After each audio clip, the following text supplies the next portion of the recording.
नमस्कार मित्रांनो जर तुम्हाला मूळव्याध झालेलं असेल तर तुम्ही हे 10 घरगुती उपाय केलंच पाहिजेत, अन्यथा तुमच्या मूळव्याध जीवन संपेपर्यंत संपणार नाहीत। बघा, जे नागरिक हे 10 उपाय करणार आहेत त्यांचे मूळव्याध 3 दिवसांमध्ये मुळासकट गायब होणार आहे। बघा, महाराष्ट्र राज्यातील भरपूर नागरिकांनी हे 10 उपाय केलेले आहेत, त्यांना 99.99% रिझल्ट मिळालेला आहे। तुम्हाला सुद्धा हे 10 घरगुती उपाय करायचे असतील, तुमच्या मूळव्याध मुळासकट गायब करायचे असेल तर तुम्ही हा व्हिडिओ शेवटपर्यंत पाहणं गरजेचं आहे, कारण भरपूर नागरिक असे आहेत, भरपूर पेशंट असे आहेत की त्यांनी खासगी दवाखान्यांमध्ये, सरकारी दवाखान्यांमध्ये भरपूर पैसा खर्च केलेला आहे, तरी पण त्यांचे मूळव्याध बरे झालेले नाहीत। परंतु तुम्ही जर मूळव्याधाचे पेशंट असाल तर तुम्ही कोणतीही काळजी करायची गरज नाही, तुम्हाला कुठे पैसा खर्च करण्याची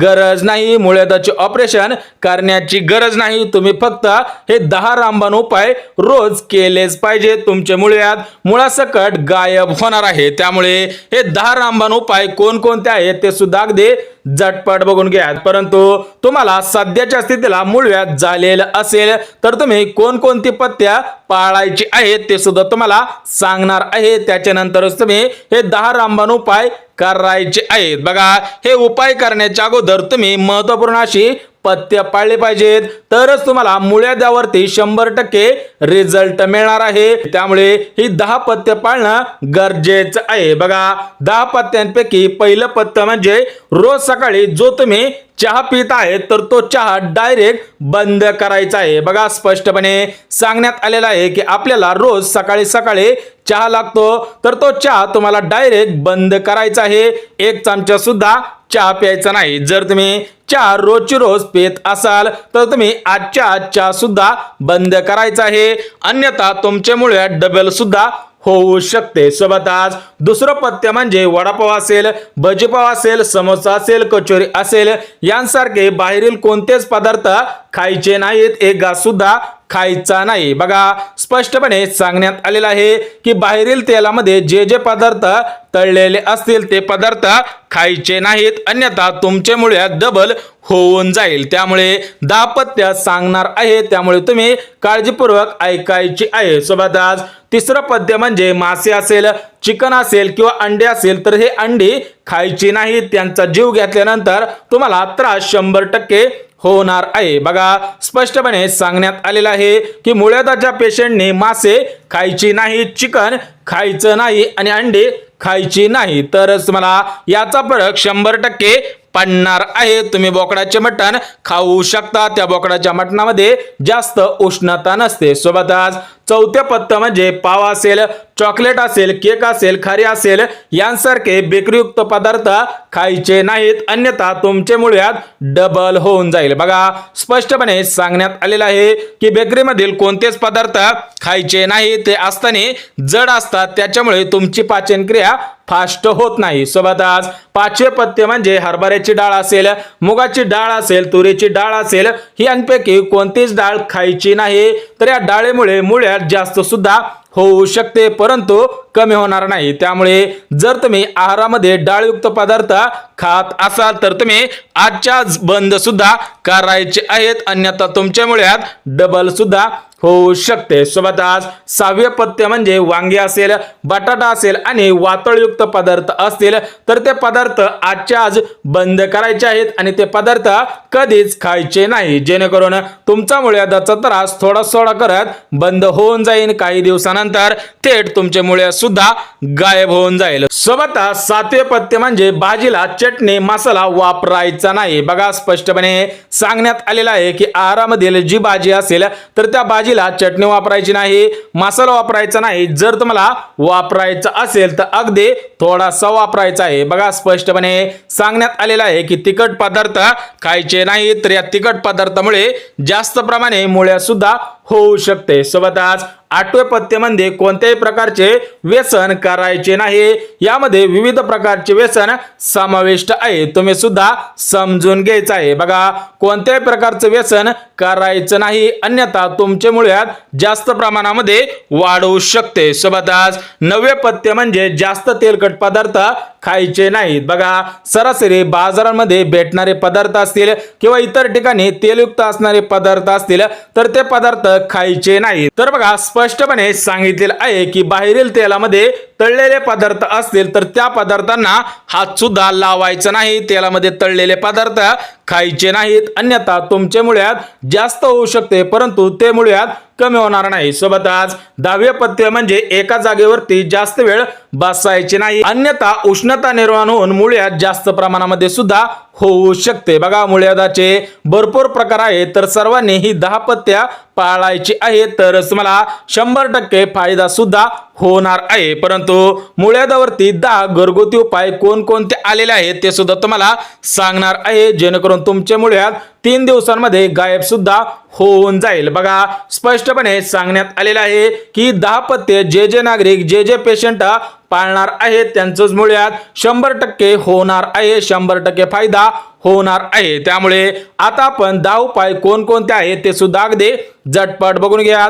तुम्हाला 10 पथ्य सांगितलेले आहेत, तुम्ही सुद्धा काटेकोर पद्धतीने पाळायचे आहेत. तर बघा, या 10 उपायांपैकी पहिला उपाय म्हणजे दररोज 1 ग्लास ताक सुद्धा प्यायचं आहे, तर त्या ताकामुळे तुमचं मूळव्याध 100% कमी होणार आहे. जर तुम्हाला ताक प्यायचं नसेल तर त्या ताकाची कढी करून पिणं सुद्धा चांगलं आहे, त्यामुळे तुमचे पोट 100% साफच होणार आहे. किंवा जेवणासोबत ताक सुद्धा खाऊ शकता. परंतु जर तुमच्या मूळव्याधामधून रक्त येत असेल तर तुम्ही ताक प्यायचं नाही, ताक खायचं सुद्धा नाही. जर मूळव्याधामधून रक्त येत नसेल तरच तुम्ही ताक प्यायचं आहे, ताकाची कढी करायची आहे आणि ती आहारामध्ये घ्यायची आहे. सोबतच दुसरा उपाय म्हणजे रोज अर्धे लिंबू चिरायचे आहे आणि त्याच्यावरती थोडंसं सेंदव मीठ टाकून ते चावून चावून सुद्धा खायचे आहे. बघा, दिवसातून कमीत कमी 2 ते 3 वेळा तुम्ही अर्ध लिंबू चिरायचं आहे, त्याच्यावरती थोडंसं सेंदव मीठ टाकायचं आहे आणि ते लिंबू चघळून चघळून खायचं आहे. त्यामुळे सुद्धा तुम्हाला 100% फायदा होणार आहे. सोबतच तिसरा उपाय म्हणजे एरंडा वनस्पतीच्या पानांचा रस 2 चमचे सकाळी आमुषपोटी घ्यायचा आहे. बघा, एरंड्याचं झाड असतं तुम्हाला सुद्धा माहिती आहे, तर त्या एरंड्याचे 2 ते 3 पाने काढून आणायचे, स्वच्छ पाण्यामध्ये धुवून घ्यायचे, त्यानंतर मिठाच्या पाण्यामध्ये धुवून घ्यायचे आणि त्याचा मिक्सरमध्ये अगदी बारीक रस करायचा. त्यानंतर तो रस चाळून घ्यायचा आणि रोज 2-2 चमचा प्यायचा आहे, याने सुद्धा 100% फायदा होत असतो. सोबतच चौथा उपाय म्हणजे रोज सकाळी 2 चमचा मुळ्याचा रस पिलाच पाहिजे, कारण या मुळ्यामध्ये असा एक जीव असतो की त्या अंतर्गत तुमचे पोट 100% साफच होत असते. किंवा तुम्ही मुळा चावून चावून जरी खाल्ला तरी पण चालू शकेल, परंतु तो अगदी बारीक पद्धतीने चावून खायचा आहे, अन्यथा तुमची पचनक्रिया होणार नाही. सोबतच पाचवा उपाय म्हणजे रोज आहारामध्ये 1 पेरू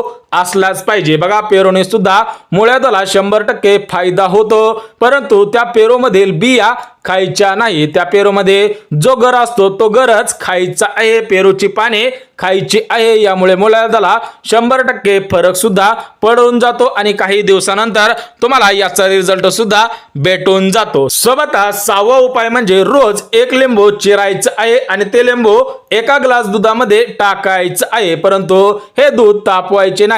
ज्यावेळेस आपण धार काढत असतो किंवा ज्याला आपण निरस दूध म्हणतो तर त्या दुधामध्ये अर्ध लिंबू पिळायचं आहे आणि आमुषापेटी प्यायचं आहे. त्यानंतर तुम्हाला याचा रिझल्ट 100% भेटून जाणार आहे. बघा, 10 उपाय अगदी महत्त्वपूर्ण आहे, त्यामुळे तुम्ही काटेकोर पद्धतीने पाहायचे आहे. सोबतच 7वा उपाय म्हणजे रोज आहारामध्ये पपई खाल्ले पाहिजे. या पपईमुळे सुद्धा मूळव्याधाच्या वेदना कमी होतात आणि काही दिवसानंतर मूळव्याध 100% बरं सुद्धा होऊन जातं. परंतु ज्या माता भगिनी गर्भवती असतील तर त्यांनी पपई खायची नाही. दुसऱ्या महिलांनी, दुसऱ्या पुरुषांनी पपई खाल्ली तरी पण चालू शकणार आहे. सोबतच आठवा उपाय म्हणजे रोज विविध फळांचा समावेश करून नाश्ता केला पाहिजे। बघा, तुम्ही आतापासून पोहे खायचे नाहीत, शिरा खायचा नाही, उपमा खायचा नाही, यांसारखा नाश्ता करायचा नाही। तर तुम्ही आहारामध्ये आपल्या बजेटनुसार जेवढी फळे जास्तीत जास्त खाता येतील तेवढी तुम्ही खायची आहेत, कारण या फळांमुळे मूळव्याध 100% बरंच होऊन जातं। सोबतच नववा उपाय म्हणजे मूळव्याधाच्या जागेवरती खोबरे तेल असेल, एरंड तेल असेल किंवा हळदीचा लेप किंवा बर्फ लावल्याने वेदना कमी होतात। बघा, तुम्हाला जर जास्त प्रमाणामध्ये त्रास होत असेल तर तुम्ही त्या मूळव्याधाच्या जागेवरती खोबरे तेल लावू शकता, एरंड तेल लावू शकता किंवा हळदीचा लेप लावू शकता किंवा बर्फाने सुद्धा शेकू शकता। यामुळे मूळव्याधाच्या वेदना कमी होतात आणि काही दिवसानंतर तुम्हाला याचा रिझल्ट सुद्धा दिसायला लागतो। सोबतच 10वा उपाय म्हणजे मूळव्याधाच्या जागेवरती कोरफडीचं घर लावल्याने याचा फरक 100% होऊन जातो। जर तुमचा मूळव्याध जास्त प्रमाणामध्ये त्रास देत असेल, तुमची चिडचिड होत असेल तर तुम्ही मूळव्याधाच्या जागेवरती कोरफडीचं घर लावायचं आहे। बघा, 10 उपाय सांगितलेले आहे। जे नागरिक जे पेशंट हे 10 उपाय करणार आहेत त्यांना 100% फरक पडणार आहे। परंतु या 10 उपायांपैकी एक जरी उपाय तुम्ही केला नाही तर तुम्हाला फरक पडणार नाही। तर बघा, तुम्ही भरपूर ठिकाणी दवाखान्यांमध्ये सुद्धा गेलेले असणार आहे, त्या ठिकाणी तुम्ही लेझर ऑपरेशनचं सजेशन ऐकलं असेल किंवा ऑपरेशनचं सजेशन ऐकलेलं असेल किंवा गोळ्यांचं सजेशन ऐकलेलं असेल, परंतु ऑपरेशनने सुद्धा मूळव्याध 100% बरं होत नाही, गोळ्यांनी सुद्धा मूळव्याध 100% बरं होत नाही। फक्त आयुर्वेदिक उपचारांनीच मूळव्याध 100% बरंच होतं। त्यामुळे जे 10 उपाय सांगितलेले आहेत ते 10 उपाय अगदी काटेकोर पद्धतीने करायचे आहेत आणि जी पथ्य सांगितलेली आहेत ती पथ्य सुद्धा काटेकोर पद्धतीने करायची आहेत, अन्यथा तुमच्यामुळे जीवन संपेपर्यंत संपणार नाही। बघा, 3 दिवस या 10 उपायांपैकी एक जरी उपाय तुम्ही करून बघितला तर तुम्हाला सुद्धा 100% रिझल्ट मिळणार आहे आणि तुम्हाला जी 10 पथ्य सांगितलेली आहेत तर त्या 10 पथ्यांचं पालन अगदी काटेकोर पद्धतीने करायचं आहे। बघा, ताई असतील, दादा असतील किंवा काका असतील, मामा असतील, सर्वांना एक सूचना देतो की मूळव्याधाचा 100% इलाज कोणताही डॉक्टर करू शकत नाही।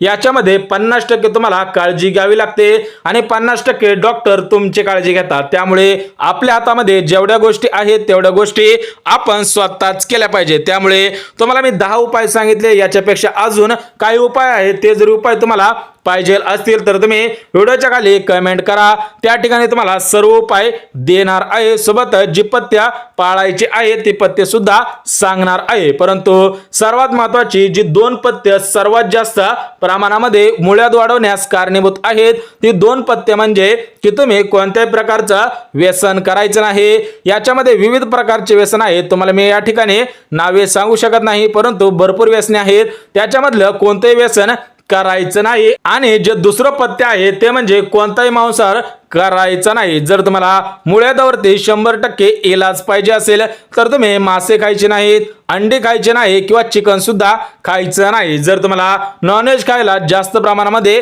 आवडत असेल तर तुम्ही बोकडाचे मटण खाल्ले तरी चालू शकेल, कारण या बोकडाच्या मटणामध्ये जास्त प्रमाणामध्ये उष्णता नसते, त्याच्यापैकी अंड्यामध्ये जास्त प्रमाणामध्ये उष्णता असते, माशांमध्ये सुद्धा उष्णता जास्त असते आणि चिकन मध्ये सुद्धा उष्णता जास्त असते। त्यामुळे मांसाहार करू नका, अन्यथा तुमच्यामुळे 100% बरे होणार नाही, तुम्हाला जास्त प्रमाणामध्ये त्रास सुद्धा होणार आहे। सोबतच 2 गोष्टींची तुम्ही काळजी घ्यायची आहे। तर बघा, पहिली गोष्ट म्हणजे एका जागेवरती जास्त वेळ बसायचं नाही। तुमचं काम ऑफिसचं काम असेल किंवा तुम्ही घरामध्ये जरी बसत असाल तरी पण तुम्ही एका जागेवरती अर्धा तासापेक्षा जास्त वेळ बसायचं नाही आणि जास्तीत जास्त हवेच्या ठिकाणी बसायचं आहे। जेवढी निसर्गाची हवा तुमच्या शरीराला लागणार आहे तेवढंच तुमचं मूळव्याध 100% बरंच होणार आहे। यामध्ये पंख्याची हवा असेल, निसर्गाची हवा असेल, परंतु तुमचे अंग सारखे थंडच राहिले पाहिजे, अन्यथा जर तुमच्या शरीरामध्ये जास्त प्रमाणामध्ये उष्णता निर्माण होत असेल तर तुमच्या मूळव्याध दुपटीने वाढू शकते, परंतु ते मूळव्याध कमी सुद्धा होऊ शकणार नाही। बघा, सर्व माहिती अगदी मुद्देसूद पद्धतीने दिलेली आहे। जर तुम्हाला आयुर्वेदाचे व्हिडिओ पाहायला आवडत असतील तर आमच्या चॅनलला नक्की सबस्क्राइब करा। व्हिडिओ जर आवडला असेल तर व्हिडिओला सुद्धा लाईक करा आणि ज्यांना गरज आहे त्यांच्यापर्यंत सुद्धा नक्की शेअर करा। तर चला भेटूयात उद्याच्या नवीन एका व्हिडिओमध्ये, तोपर्यंत सर्वांना जय महाराष्ट्र।